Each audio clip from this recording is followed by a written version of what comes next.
Oke, kembali lagi ketemu di Gunung Kidul Bisa Apa seri yang ke-49. Dan tentunya hari ini kita punya seorang yang spesial. Kita hadirkan topik yang spesial. Teman-teman, Gunung Kidul adalah bagian dari daerah istimewa Yogyakarta. Dan tahukah teman-teman kalau kita sekarang ini memperingati sewindu undang-undang keistimewaannya Yogyakarta. Wih. Dan hari ini kita pengen ngobrol-ngobrol sama teman-teman yang berkompeten memang untuk bahas tentang undang-undang keistimewaan Yogyakarta ini. Nah, siapa dia? Ada yang pertama, ada Mas Haryadi. Selamat malam Mas Haryadi. Selamat malam. Dan ada Pak Sahrul. Selamat malam Pak. Selamat malam Iya. Mas Daniel. Kabar sehat? Kabar sehat luar biasa. Nah, Mas Haryadi sama Pak Barul ini adalah dua teman kita gitu ya. Yes. Dua teman kita yang hari ini memang kita pengen ulik lebih dalam tentang keistimewaan Yogyakarta, undang-undang keistimewaan Yogyakarta dan istimewanya Yogyakarta ini. Karena mungkin kalau banyak orang mengetahui Yogyakarta istimewa itu karena namanya DIY, Daerah Istimewa Yogyakarta. Tapi apa aja sih sudut-sudut keistimewaannya Yogyakarta? Kita harus tanya sama pakarnya, gitu kan Om Bo kan? Oke. Kalau nggak menyerahkan pada ahlinya berbahaya. Iya. Kita mulai dari Mas Haryadi, Mas. Teman-teman milenial, kita tahu sekarang ini mungkin kalau teman-teman yang angkatan lama-lama gitulah ya, itu udah paham tentang sejarahnya Yogyakarta. Nah, kita akan bahas tentang undang-undang keistimewaan sekarang yang diperingati satu windu, kemudian juga sekarang ini sedang berlangsung pameran juga. Iya, betul. Di Gratama Pustaka. Gratama Perpus yang baru, gedung perpus yang baru. Gedung perpus yang baru samping JIC. Ya. Nanti teman-teman bisa datang untuk tahu pameran. Di sana ada pameran Macam-macam, ada patung, ada lukis, ada relief, ada Wow. foto, ada diskusi, ada diskusi juga. pentas. Itu apa ya, memeriahkan atau menyambut memperingati undang-undang keistimewaan yang ke Sewindu. Mas, bisa sedikit dong dijelasin sejarahnya dulu tuh gimana teman? Ya, Keistimewaannya Yogyakarta, kemudian perjuangannya untuk mengesahkan undang-undang ini berikut. Monggo Mas Haryadi. Mungkin yang pertama saya pengen garis bawahi ya bahwa keistimewaan itu nggak jauh dari milenial sejarahnya. Karena gini, tahun 45 itu Indonesia merdeka kan, 17 Agustus 45. Nah, pada waktu itu Sultan Hamengkubuwono IX itu usianya baru 45 dikurangi 12 berapa deh? 33. Jadi pada waktu itu leadership yang muncul di Yogyakarta adalah leadership milenial, Anak muda. Jadi Sultan Hamengkubuwono IX itu kan raja Jogja pada waktu itu. Karena Yogyakarta sebelum bergabung dengan RI itu kan sudah menjadi kerajaan sendiri, Mas. Karena Yogyakarta itu menjadi negara kesultanan sejak 1755 dari Habib 1755. Nah, sejarahnya panjang, tapi keraton kerajaan Jogja ini ada 1755. Itu ada Sultan HB1, HB2 sampai di sekitar tahun 45 itu muncul Sultan Hamengkubuwono yang ke-9. Dan pada waktu tahun 45 Sultan Hamengkubuwono IX itu umurnya baru 33 tahun. Milenial, sangat milenial. Jadi kalau sekarang muncul menteri muda itu biasa, itu bukan hal baru. Indonesia tuh dimulai dari milenial gitu deh. Nah, persoalannya pada waktu itu sebagai sebuah negara sendiri, Jogja itu sebetulnya berpulang merdeka sendiri. Jadi bisa jadi negara sendiri, kita jadi bisa jadi Republik Yogyakarta itu sangat mungkin. Karena kita sudah negara itu kan harus ada penduduk, ada wilayah, lalu ada pemerintahan, lalu ada pengakuan. Di zaman penjajahan itu, Yogyakarta itu adalah negara sendiri, jangan salah. Yang tidak dijajah ya, bukan. Iya, pemerintah Belanda itu mengakui, makanya ada namanya politik kontrak. Nah, ketika Belanda pergi, Jepang kalah, harusnya bisa merdeka sendiri. Tapi pada waktu itu milenial, seorang yang namanya Sultan Hamengkubuwono IX, yaitu Raja Jogja itu mengambil keputusan untuk Jogja bergabung dengan NKRI. Makanya pada waktu itu 19 Agustus 45 Soekarno memberikan namanya piagam kedudukan yang intinya mari Sultan lanjutkan kepemimpinanmu di Jogja. Lalu kemudian muncul Sultan 9 itu mengeluarkan apa yang disebut Amanat 5 September yang kemarin diperingati. Ini kan 6 September, kemarin 5 September. Yang menegaskan bahwa Jogja itu daerah istimewa di dalam RI, ceritanya gitu. Itulah awal mual kenapa Jogja itu disebut daerah istimewa di dalam RI gitu. Kalau ngomong-ngomong tentang undang-undang keistimewaan yang hari ini diperingati, itu pripun kisah perjuangannya? Nah, begini kan, di dalam RI itu status hukum sebagai daerah istimewa itu harus ditegaskan dengan satu undang-undang dasar yang kemudian prakteknya harus ada undang-undangnya. Nah, begitu bergabung dengan Indonesia, itu kan status kita sebagai daerah istimewa di dalam RI. Tapi belum ada undang-undangnya. Baru ada amanat tadi. Amanat 5 September itu bisa dibilang sebagai embrionya keistimewaan. Nah, teman kan situasi waktu itu Indonesia kan masih kacau balau deh, perang terus toh. Sehingga undang-undang pertama yang muncul tentang keistimewaan itu baru tahun 50, namanya Undang-Undang Nomor 3 tahun 1950 tentang Daerah Istimewa Yogyakarta. Tapi undang-undang pada waktu itu belum lengkap, belum jelas gitu loh. Ya sudah sih menyatakan oh Jogja daerah istimewa, tapi bagaimana itu belum rinci gitu.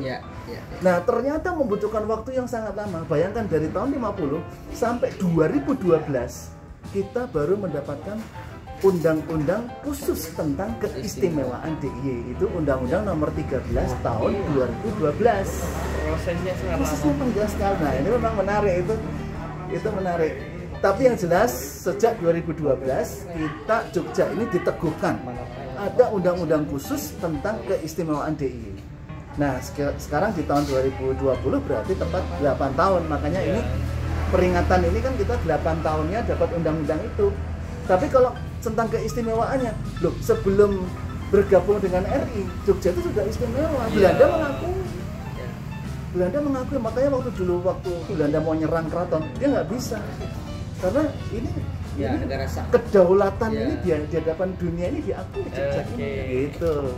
Saya pengen geser ke Pak Barul dulu nih. Oke, siap. Halo, Gajah Mada. Ya ini banyak sejarah ya. Ini saya menjelaskan atau saya mendapatkan pertanyaan dulu? Gini Pak Barul. Oh. Gini Pak Barul. Jadi Silakan. ini kan teman-teman Mas Haryadi, Pak Barul ini teman-teman panitia. Ya, betul. Dari peringatan Undang-Undang Keistimewaan. Betul. Nah, dengan memang kalau yang tahu proses sejarahnya, backgroundnya seperti apa, pasti benar-benar semangat karena merasa bahwa momen ini adalah momen yang berharga dan penting gitu. Betul. Nah, untuk Pak Barul sendiri nih, biar teman-teman yang lihat ini juga paham tentang bagaimana perjuangan dulu memperjuangkan Undang-Undang Keistimewaan ini. Sebenarnya pameran atau peringatan ini tujuannya untuk apa sih, Pak? Jadi kita itu menawarkan dua hal ya. Yang pertama itu visi, yang kedua kegiatannya. Lah kita bangun dulu dari visi. Visinya itu adalah Jogja berkarakter, bersinergi, berkarya dan berdampak. Itu yang menjadi pegangan kita. Sehingga karakter, sinergi, karya, dampak ini menjadi sebuah modal paling utama. Lalu tadi berkaitan tentang milenial, di apa-apakan kita menawarkan kepada Yogyakarta dan Indonesia itu adalah kan kita di apa-apakan harus belajar dari masa lalu, melakukan masa kini, membangun masa depan. Sehingga gambarannya harus futuris. Sejarah itu perlu mendarat, sehingga harus ada konvergen, focusing. Kalau bahasa saya itu prioritas itu menguatkan daya saing. Arahnya lebih ke situ. Jadi tadi ada pertanyaan terkait tentang ini peringatan ini bagaimana? Ya kita banyak hal. Yang pertama itu visinya seperti itu. Kegiatan kita itu ada yang peringatan, peluncuran, habis itu terus karya-karya banyak sekali di situ. Pariwisata, pendidikan. Ini menjadi bagian dari membumikan visi kami. Singkat padat. Saya agak harus agak diperas lagi. Iya. Ini oke lah 8 tahun gitu ya. Kemudian keistimewaan kita udah panjang sekali. Ya. Dengan 33 tahun di sana dan seterusnya. Kemudian hari ini berkaca dari Jogja yang sudah 1008 tahun atas nama undang-undang ya, walaupun secara vision awalnya ini sudah sangat panjang itu. Nah, darah yang mengalir kan darah istimewa gitu. Darah istimewa, kemudian daerahnya istimewa, kejiwaan kita jadi kejiwaan istimewa gitu. Tapi ada capture nih, ada sudut pandang gitu. Kalau kita misalnya lihat YouTube-nya orang misalnya yang anggaplah di sudut Jakarta, menganggap orang Jogja, menganggap orang Jawa begitu, itu jadinya pembantu di film misalnya gitu. Kalau enggak tuh dijadikan candaan yang mentololkan kita gitu kan, menyedihkan gitu kan. Nah, karakter ini kan bertolak belakang dengan keistimewaan kita, dengan pemimpin kita gitu kan. Nah, bahasa visinya yang Mas Bahrul tadi ini patut untuk kita korek gitu. Membuat visi panjang dulu bahwa pemimpinan kita milenial, kemudian hari ini kita sudah sangat istimewa, diteguhkan sama undang-undang. Ini gambar yang mau dibuat kayak apa nih dalam apa ya, kenikmatan kita menuju 9 tahun besok gitu. Itu apa yang kemudian bisa menjadi lebih taci ke depannya gitu, atau gimana ya sih istimewanya, gitu jadinya kayak gitu kan, selain di posisi yang sekarang kita terlihat sekarang. Betul. Ya, Terima kasih banyak Mas Bowo. Oke. Nanti akan diteruskan sedikit gambarannya oleh Pak Haryadi ya. Jadi tentang refleksi 8 tahun ini kita sudah apa, dan Jawa itu diidentikan dengan ya tolol, pembantu, yang tidak gitu ya. Ya sebenarnya salah satu ciri khas Jawa itu adalah tidak mau terlalu menonjol, tapi dampaknya kuat. Betul. Sehingga kita itu sebenarnya kan ibu bagi Indonesia ya. Benar. Kalau kita mau betul-betul mengamati amanat 5 September itu ya yang paling tepat Indonesia bergabung kepada Jakarta bagi saya. Oh iya, harusnya begitu ya. Faktanya seperti itu. Tapi kerendahan hati membuat kita itu menimang-nimang bayi yang namanya Indonesia. Iya. Seorang ibu itu dengan kerendahan hati itu tidak perlu tampil, Mas. Betul. Yo, kowe arep tumbuh ya sak seneng-senengmu. Betul. Tapi semua hal tentang teknis dan hal-hal yang apapun ke depan itu ada di pikirannya. Iya gitu. Iya. Jadi ya saat ini itu memang perlu kita membangun visi ke depannya. Betul. Artinya adalah kalau saya meminjam bahasanya Pak Haryadi itu adalah dulu itu Indonesia adalah bayi yang kita timang-timang. Ya. Karena kita orang tua bagi Indonesia. Betul. Per hari ini gantian seakan-akan karena mungkin ya faktor sesuatu seperti Yogyakarta itu seperti ibu tua yang mau meninggal. Ya, sudah jompo gitu ya. Dan harus disubsidi oleh anaknya sendiri. Kita harus membuat lompatan yang mulai menyadarkan Indonesia dan dunia bahwasanya orang tua ini harus muncul lebih kuat. Jadi kalaupun besok muncul ekonomi bagi ibu Indonesia, jadi kita tidak sekunder. Ya. Tidak biner posisinya. Iya, jadi kita tidak minta duit tapi kita ngasih duit. Sekalian disambung Mas Haryadi. Saya agak menyenangkan ini, sudah mulai asik nih. Sambung ke Pak Haryadi sekalian itu. Pak Haryadi. Jadi Bali itu kan pernah sampai kemudian Indonesia itu bagian dari Bali itu Bali dari Indonesia. Kalau dilihat dari sejarah ini kebalik harusnya. Bali dan seluruhnya itu bagian dari Yogyakarta. Harusnya begitu. Bali wae nang Yogyo. Bali wae nang Yogyo misalnya. Siap. Ini Pak Haryadi. Jadi mengikonikan Bali kan kalau kita tarik sejarah misalnya. Kita harus agak perbandingan sedikit. Jadi Bali itu mengikonikan Bali itu Raja Ubu dan Raja Gianyar dulu dengan serius kemudian mengambil seluruh pematung mengambil Pablo Picasso dan teman-temannya harus menikah sama orang Bali dan seterusnya begitu. Sampai kemudian hari ini Bali jadi seperti Bali. Luar biasa. Paham betul bahwa orang Bali itu laki-lakinya agak lebih di rumah, perempuannya agak lebih giat di luar rumah, dan kemudian bikinlah seni patung dan segala macam sebagai langkah untuk menjadikan Bali seperti sekarang ini. Nah, Jogja ini kan masih belum kerasa nih. Kita punya Kasongan iya, punya pantai di Gunung Kidul iya, punya Kulon Progo dengan khasnya Kulon Progo iya. Tapi kemudian itu belum dibungkus rapi gitu ya, dengan lambang lilin misalnya di keistimewaan kita dan seterusnya. Ada sinergi yang terputus itu misalnya. Nah itu PR Pak Haryadi dan PR kita semuanya untuk apa ya, lebih ikonik dong Jogja, ala milenialnya di mana sih misalnya gitu-gitu. Sebelum sampai kita ngomong ke ekonominya nanti. Oke. Pas kayaknya Pak Haryadi itu. Ya itu makanya saya senang sekali dengan acara ini yang judulnya itu Gunung Kidul bisa apa. Itu bagus sekali. Dan itu sebuah pertanyaan besar buat Jogja juga. Jogja Istimewa isone opo? Mau dibuat juga Pak. Bungkus. Berangkatnya dari sini Mas. Pertanyaan itu dari sini. Iya. Dan ini pertanyaan buat Jogja. Jogja isone opo? Iya. Soalnya begini. Biar iso gitu.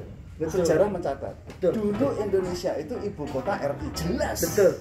Bahkan KPH Yuda Hadiningrat itu pembesar di keraton punya catatan jelas. APBN pertama RI Sultan yang bawa Ya. 6 juta gulden.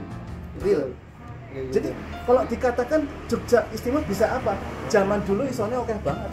Pertanyaannya sekarang isone apa? Itu betul. Itu dibalik. Dulu oke.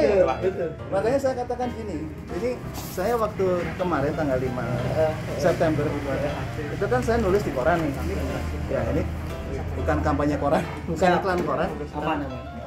Ini saya tulis di analisis, saya kolumnis ya. Merosotnya keistimewaan. Nah, kalau bicara merosotnya keistimewaan kita ini bukan menghakimi. Betul. Karena kalau kita bilang ini merosot, ini naik, ini bagus, ini harus ada riset. Ya, Nah, makanya ini saya sampaikan ini bukan kesimpulan, tapi teori. Teori tentang kemerosotan keistimewaan. Teorinya gimana? Teorinya gini, Jogja Istimewa itu sebetulnya bukan sekedar dirinya yang istimewa, tapi karya dan kontribusinya yang istimewa buat Indonesia dan dunia. Gitu. Terbukti di masa-masa awal kemerdekaan Yogyakarta menjadi ibu kota RI 46 sampai 49. Tanpa itu Indonesia nggak ada loh. Betul. Makanya begini, ada 2 proklamasi loh, ini yang banyak yang belum tahu. Proklamasi pertama jelas 17 Agustus 45. Soekarno dipegang Saat Timur, betul? Ya. Tapi ada proklamasi kedua. Setelah tahun 49 Belanda mundur karena kita berjuang di Yogyakarta. Itu Sultan Hamengkubuwono IX membacakan proklamasi kedua kemerdekaan RI di Keraton atas nama Presiden Soekarno. Karena apa? Tanpa Jogja gak merdeka sih. Oke, 17 Agustus itu kan merdeka, cuman kan Belanda belum mengakui. Banyak dunia belum mengakui, baru 49 itu. Jadi artinya sejarah Jogja itu, Jogja Istimewa itu bukan hanya untuk dirinya, tapi karya besar untuk Indonesia dan dunia. Nah sekarang kalau Jogja Istimewa hari ini hanya untuk kita, itu yang namanya merosot. Betul. Makanya kita sambung di segmen yang kedua. Nah, ini Mas Gayeng kan harus kita cut dulu, kita ketemu di segmen yang kedua.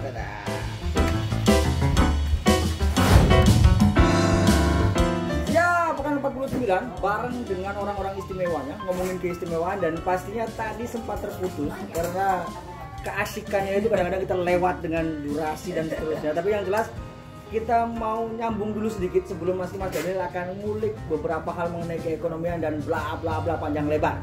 Yang jelas tadi ngomongin tentang istimewa Jogja itu di masa lampau itu sudah unstoppable.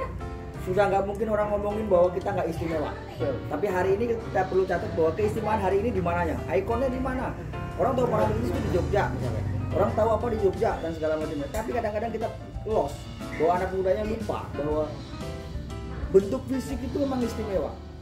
Bentuk yang sekarang diceritain orang banyak istimewa, tapi kadang-kadang kita visionnya kita bahwa kita orang Yogyakarta kehilangan ruh ke Yogyakartanya. Mumpung ada Mas Baskoro dan teman-temannya, monggo digas. Wah, yang tadi masalah Jogja bangetnya di mana? Jadi saya senang sekali dengan Gunung Kidul bisa apa? Wotok gitu.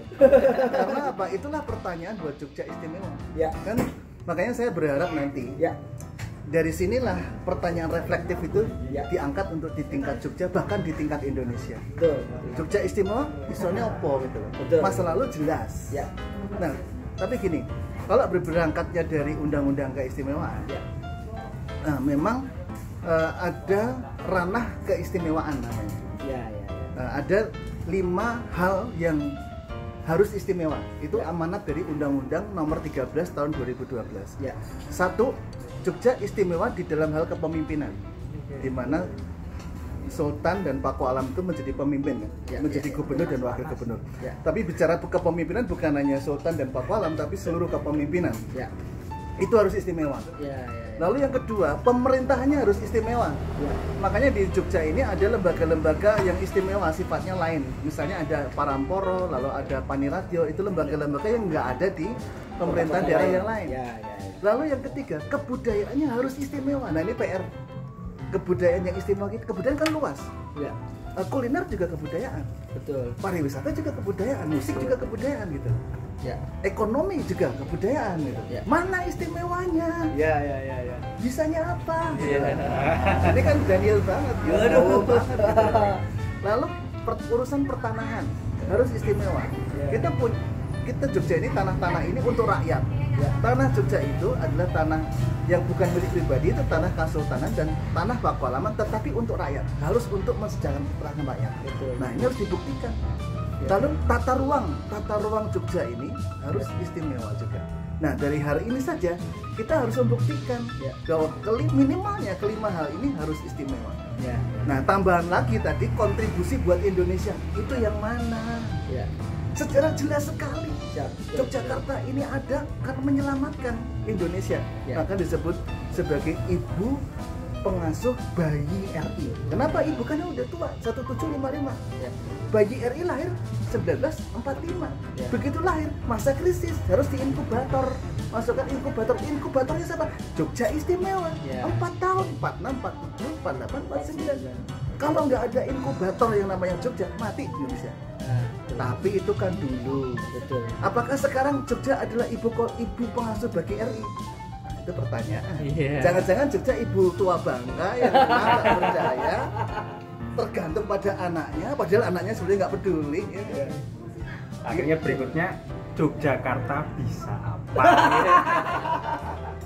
Waduh, Mas Ariel, gas. Mungkin akan dibuat nih sama Mas Daryadi sama Pak Garul nih. Jogja Istimewa bisa apa? Terutama ekonomi ya. Iya. Harusnya ini ekonomi ini harus bisa memberikan, kita harus solutif. Butejo, merdeka.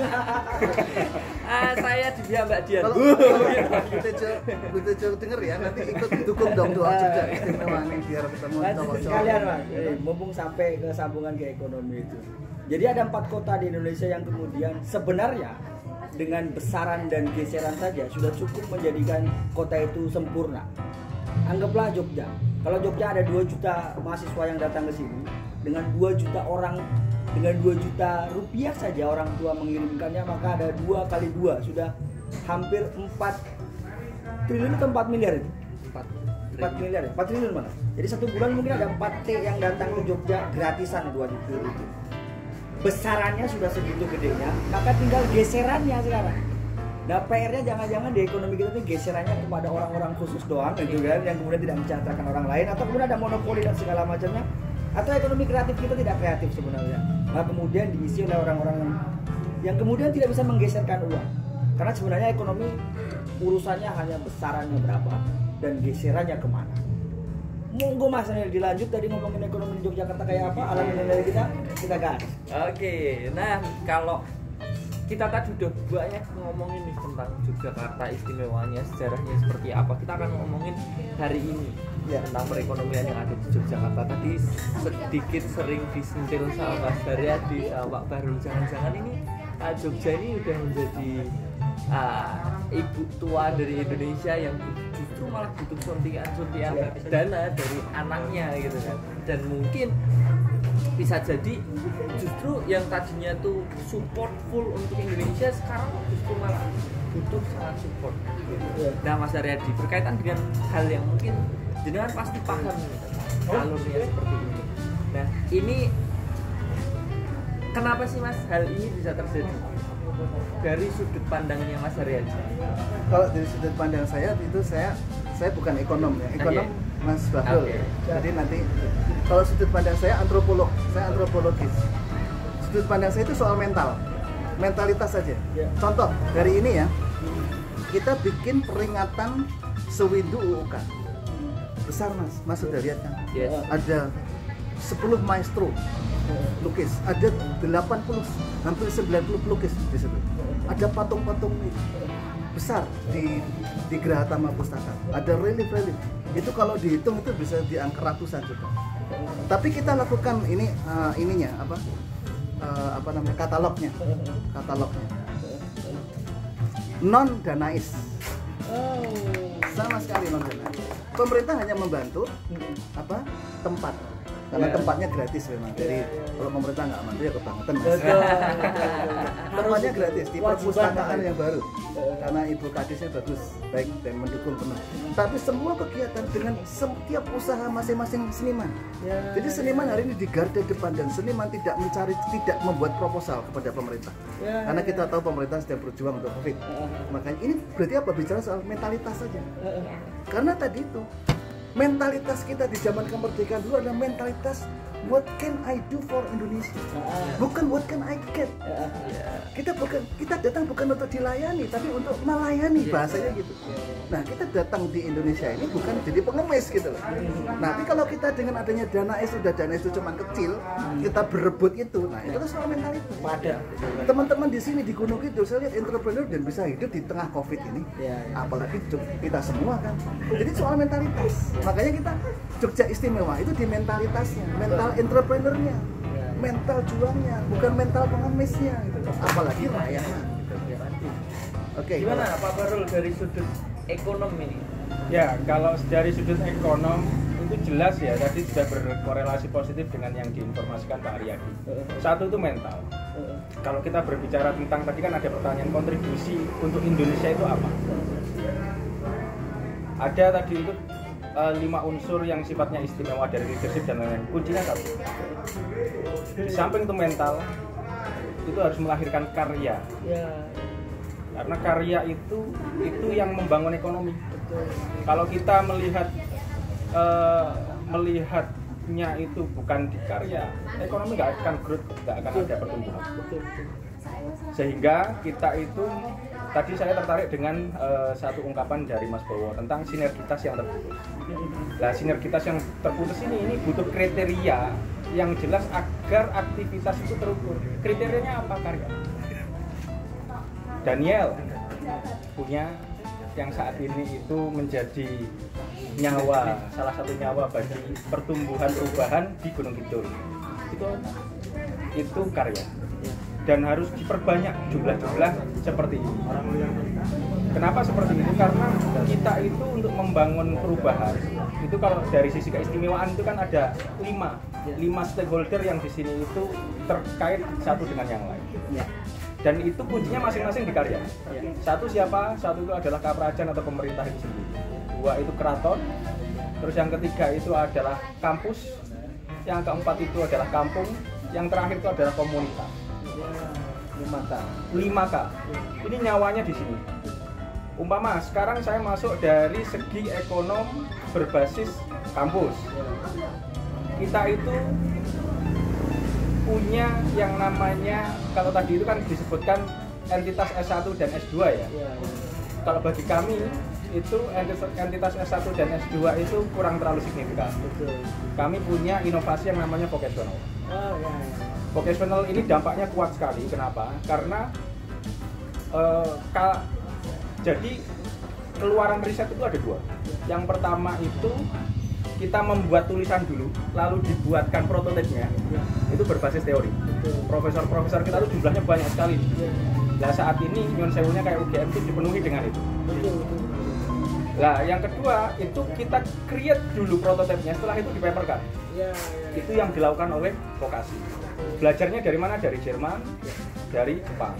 Kita belajar dari Jepang sama Jerman. Di sana itu dari SMP, SMA, setelah itu di bidang vocationalnya, habis itu terus langsung di magisternya, doktoralnya, sehingga dia itu muncul sebagai profesor terapan. Nah, kita ini diharapkan profesor-profesor teoretik itu juga harus diimbangi jumlahnya dengan profesor terapan. Terapan itu identik dengan karya. Semakin banyak ini kontribusi di lapangan akan semakin langsung di depan mata kelihatan. Nggak hanya hiasan-hiasan dalam tulisan. Gitu ya. Betul. Oke, saya ngelihat memang kalau kita ngomong tentang ekonomi dan juga sebuah Jogja yang istimewa itu korelasi nyambungnya sangat kuat. Betul. Kita thank you nih buat hari ini ya, karena makanannya disupport sama Mriki Niki, minuman kita disupport sama Dini Hari Coffee Space yang ada di Gunung Kidul gitu. Dan hari ini kalau mungkin tadi teman-teman mungkin bisa dengar di sela-sela pembicaraan kita terdengar sayu-sayu musik keroncong. Itu di belakang sekarang sedang ada live musik. Dan sekarang yang main itu semua itu adalah gamelan Jawa. Tapi mereka itu punya skill lain. Jadi ada namanya Tuno Laras. Mereka sering main yo ngendang yo. Itu punya satu grup. Nah, di sisi lain mereka tuh punya hobi ngeroncong musik keroncong. Nanti kita habis take ini bisa nonton keroncong Kita nonton. Kalau kita ngomong tentang istimewanya juga di situ, aspek ekonominya di sini jalan Mriki Niki. Kemudian Mriki Niki itu juga boleh dikatakan sebagai laboratorium untuk menyentuhkan anak muda yang kebiasaannya nongkrong itu disuguhkan dengan sesuatu yang budayanya, karena Yogyakarta tidak bisa dilepaskan dari budaya. Jadi secara keistimewaan oke, aspek ekonomi tetap jalan gitu. Kita ketemu di segmen yang ketiga dengan topik obrolan yang lebih keren, karena kita di segmen ketiga akan ngomongin tentang milenial.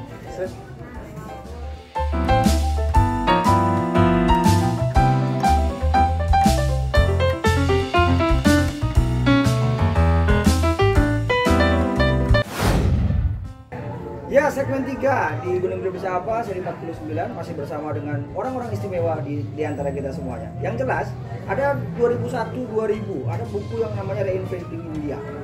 Kita bayangin bahwa India akan jadi satu negara besar luar biasa di 10 tahun kemudian. Dan hari ini mulai terbukti dengan Google, dengan segala hal yang mereka kuasai. Terus kemudian ada dua hal yang perlu dipikirkan oleh teman-teman anak muda, bahwa kenapa anak muda kemudian mengambil dan meminta panggung orang-orang tua. Kemudian orang tua kadang-kadang tidak mau melepaskan panggungnya, karena dua di antaranya masih menggunakan jalan yang sama persis, menggunakan pintu yang sama, dan tidak sama sekali bahasanya Mas Bahrul tadi, nggak perlu pakai box sebenarnya sudah, karena dunia ini sudah nggak ada boxnya lagi, sudah borderless semuanya. Dan mumpung kita ada malam hari ini ada satu tambahan teman kita yang baru saja ke belakang tadi, karena kursinya kita hanya 4 gitu ya, nanti saya bergeser.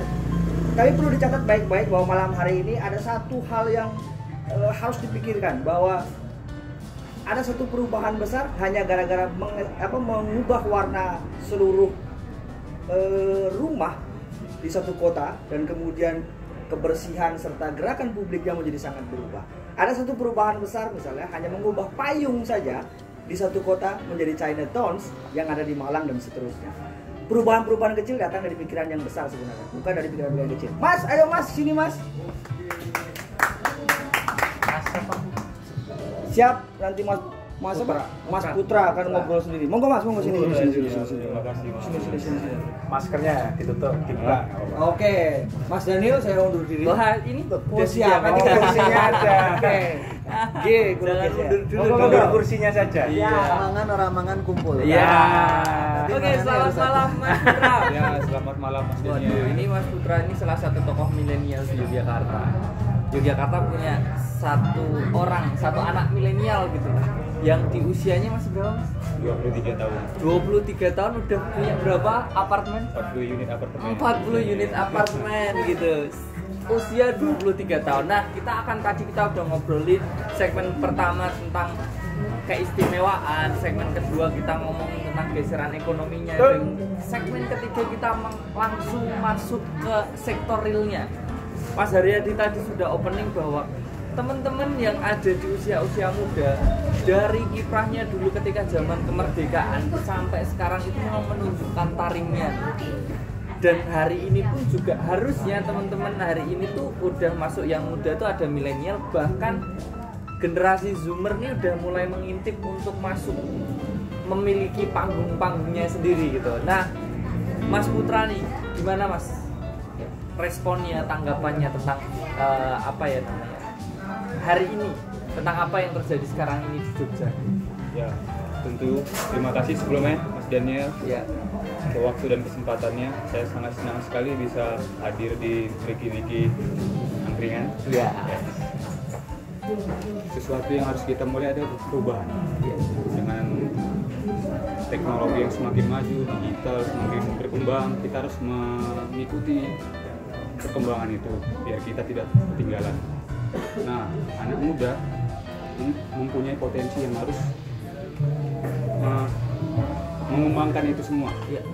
mengikuti proses yang akan datang ke depannya, karena kita tidak bisa ketinggalan dengan negara lain-lainnya. Ya, betul. Jadi kita harus mengikuti perkembangan itu secara cepat. Nah, seperti saya sebagai anak muda, saya mengikuti perkembangan ini. Apa yang ada seperti digital ini saya jalani terus, dan saya konsepkan ke usaha saya. Oke, apartemen itu. Ya, namanya Nginep Jogja. Kalian Nginep promosi. Jogja, siap. Jadi Nginep Jogja ini apartemen yang dijual atau sewa kayak Iya, hotel untuk Nginep Jogja itu kita sewa-sewain. Oke. Ada yang untuk harian, bulanan, dan tahunan. Oke. Jadi kalau Nginep Jogja itu khusus regional di Yogyakarta. Jadi ada beberapa apartemen di Jogja. Jadi misalnya teman-teman yang datang ke Jogja nih bingung mau nginepnya di mana, Betul. langsung aja kunjungi Nginep Jogja. Nanti teman-teman bisa melihat fasilitas apa aja dengan range budget Betul. yang dikehendaki gitu. Ini milenial banget sih bisnisnya. Kalau kita ngomongin milenial gitu, pasti kita ngomongin tentang karya tadi seperti Ya, betul. sebut sama Pak Bahrul sama Mas Haryadi. Bahwa memang hari ini kita nggak lagi sedang ngomong kosong, tapi kita sedang menunjukkan karya-karya nyata kita. Ya. Kita tahu ada banyak anak muda di Jogja. Bahkan kalau kita ngomong dari sejarahnya, kita tadi tahu bahwa Jogja tuh harusnya darahnya tuh darah pemimpin, bukan darah pengemis. Tapi darah pemimpin. Pak Bahrul, karena Pak Bahrul ini dosen favorit saya dulu waktu kuliah. Saya mau jadi muridnya juga. Iya. Saya pengen tahu Pak Bahrul tentang anak-anak yang di ekonomi bisnis vokasi lah tentunya yang jenengan paham gitu. Orientasinya kan udah kelihatan Pak, mau gimana, mau seperti apa dan lain sebagainya. Pandangan jenengan terhadap teman-teman kaum muda hari ini seperti apa atau harusnya seperti apa? Oke, terima kasih banyak Mas Daniel. Iya. Jadi tentang pandangan ya, Iya. yang paling utama memang pandangan itu menjadi modal utama, ilmunya itu. Tapi hal yang perlu kita pertimbangkan adalah konsistensi. Karena bisnis itu tentang durability kalau saya melihat. Engine-nya itu kuatnya kayak apa, tapi kalau dia itu nggak punya daya tahan dalam bisnis, itu menarik di bulan-bulan pertama, bangkrut di bulan berikutnya. Iya. Jadi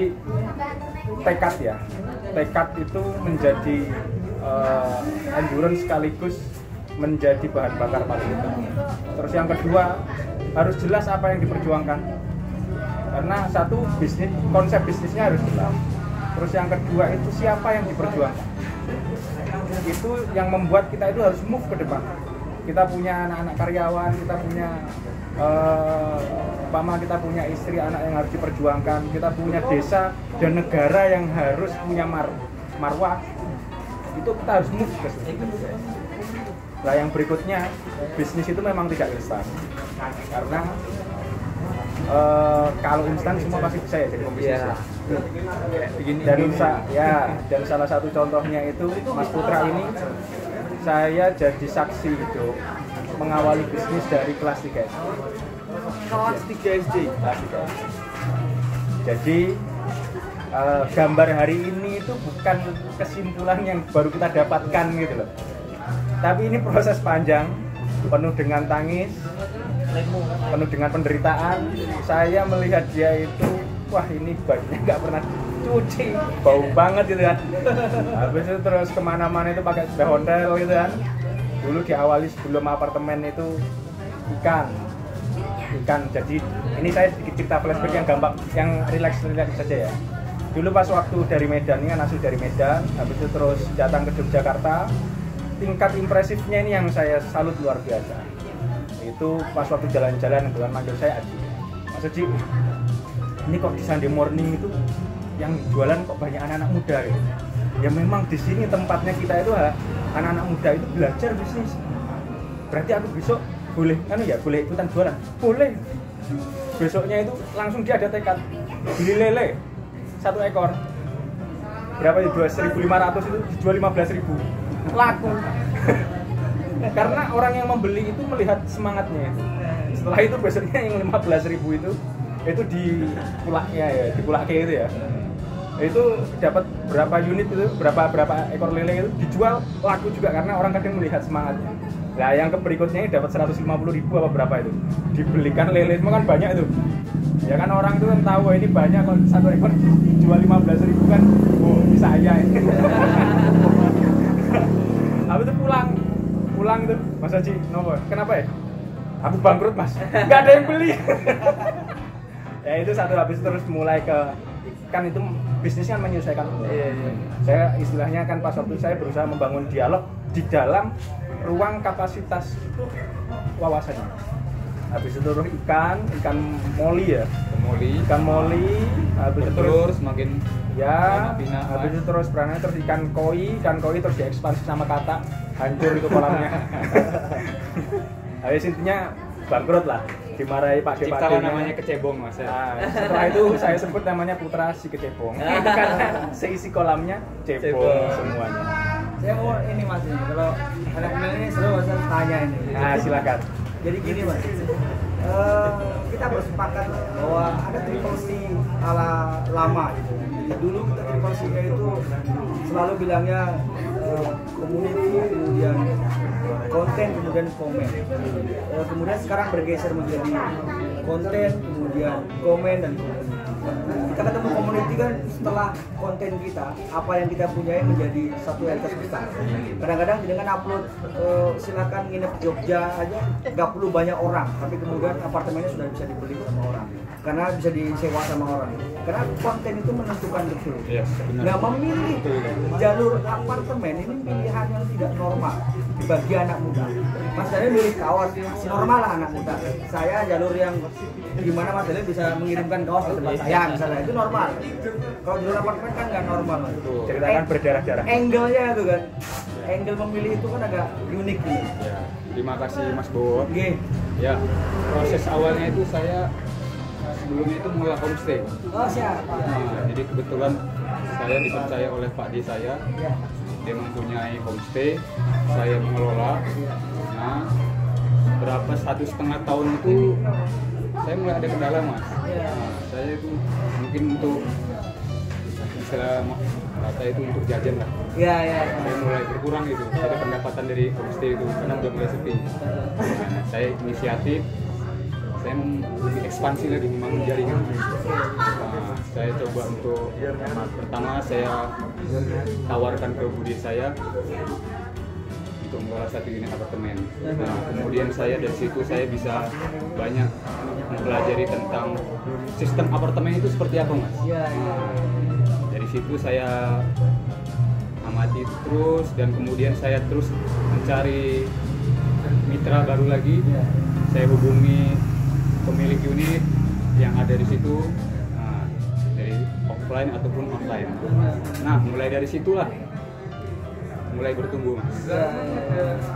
Hingga Nginap Jogja ini berdiri tahun 2018 Mas. 2018. Alhamdulillah progresnya cepat Mas. Cepat ya, siap. Katanya orang yang bisa produksi itu tidak akan lebih kaya daripada orang yang bisa jualan. Nah, ini yang paling mengerikan ini.